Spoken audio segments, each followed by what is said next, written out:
Et concernant les Marocains, en Europe, ils sont les champions des naturalisations. En 2020, quelques 68 900 Marocains sont devenus citoyens européens, soit 10% de toutes les nationalités accordées dans l'Union européenne. Selon les statistiques fournies par Eurostat, Eurostat c'est l'institut de statistique au niveau de l'Union européenne, selon ces statistiques, les Marocains, les Syriens et les Albanais sont arrivés en tête des bénéficiaires de la citoyenneté des États membres de l'Union européenne durant cette période. Précisément, 68 900 ressortissants marocains sont devenus européens. L'Espagne est le premier pays à octroyer la nationalité aux Marocains avec 86%, suivi de l'Italie et puis de la France.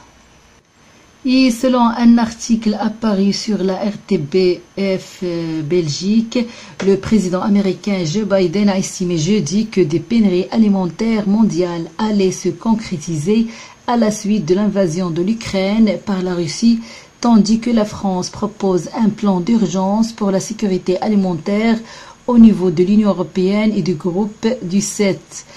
Évoqué jusqu'à présent comme un risque majeur, les pénuries alimentaires vont se concrétiser, a affirmé Joe Biden après le sommet de G7 et de l'OTAN, assurant que les États-Unis comme le Canada, producteurs majeurs de céréales, allaient augmenter leur exportation en conséquence.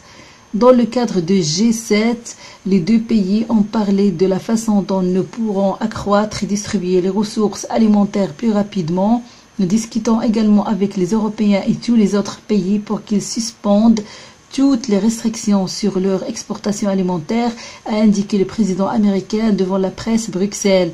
Les États-Unis étudient par ailleurs un investissement très important pour répondre aux besoins d'assistance humanitaire, notamment en termes d'aide alimentaire, a-t-il précisé. La guerre comme les conséquences indirectes des sanctions occidentales touche un nombre important de pays, car la Russie et l'Ukraine sont les greniers à blé de l'Europe, a rappelé Biden.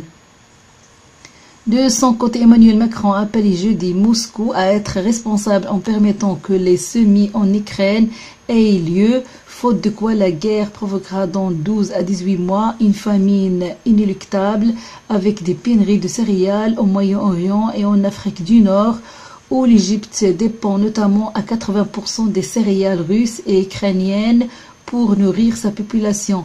L'Égypte, la Turquie, le Bangladesh et encore le Nigeria, des pays très peuplés, sont les principaux importateurs des céréales de Russie et d'Ukraine.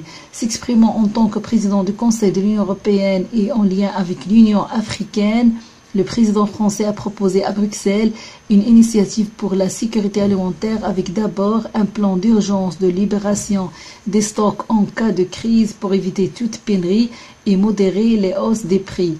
Autre volet, obtenir un engagement multilatéral à ne pas imposer de restrictions à l'export des matières premières agricoles.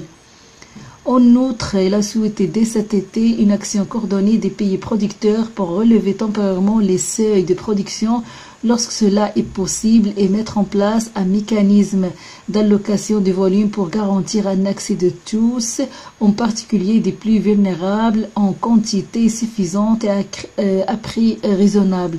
Emmanuel Macron suggère également d'aider la production dans les pays les plus touchés en augmentant significativement les investissements dans la production d'aides alimentaires durables et les chaînes de valeur agricole. Il a précisé avoir exposé cette initiative à ses homologues de G7 pour beaucoup gros producteurs afin de les engager dans cette démarche et veut l'élargir dans le cadre de G20.